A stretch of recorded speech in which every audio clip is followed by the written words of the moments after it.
What's up, guys? My name's Abraham. And I'm Julia, and welcome to our coffee channel. So, obviously we started with green beans. We started with 80 grams of the Sulawesi green beans, and then transferred it to the popcorn roaster. So we did the popcorn roaster because it used less energy than the fresh roaster. And so we did 2 batches, each of 40 grams, just to get an even roast. So we let that roast for about 7 minutes. And when we took it out, we ended up with 68.9 grams of roasted beans. And so we lost about 11.1 grams of the chaff. In our past roast, our net energy usage was too high with the fresh roast. And so by using the popcorn roaster, it allowed us to reduce the amount of energy to help us get first place, even though we did it. Yeah. We divided the 68.9 grams of ground beans into 4 different French presses. So we had 17.29 grams of ground beans in each of the 4 French presses.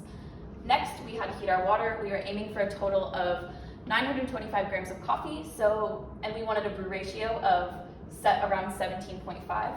So since we were using 68.9 grams of beans, we needed 1,195.5 grams of water.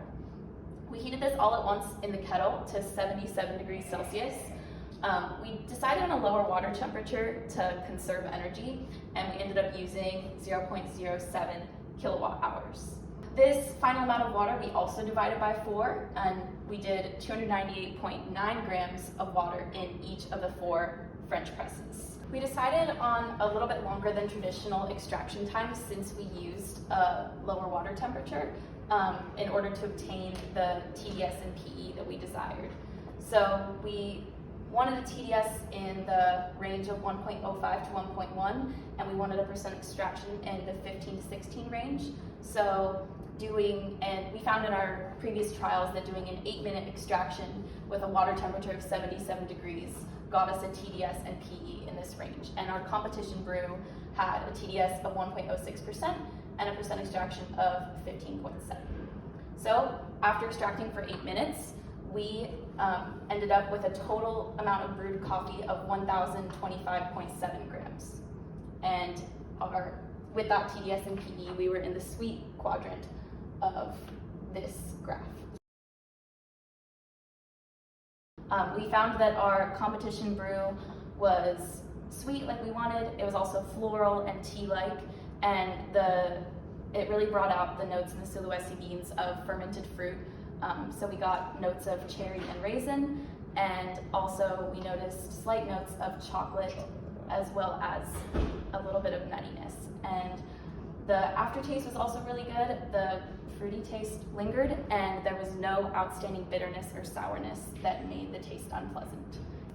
We didn't practice as much with the popcorn roaster as we would like to, so with future roasts we could use the popcorn roaster more, figure out how to put more beans in at once, but also to conserve energy and also get a nice homogeneous roast, because it's a little bit hard to get a super consistent roast in the popcorn roaster compared to the fresh roast. And another thing we would do differently is maybe grind our coffee a little bit smaller so that so that our grounds could have a greater surface area to then increase the TDS to still keep it in the sweet range, but also bring it up a little bit closer to the classic standard range, because then the coffee might appeal to a broader range of palates.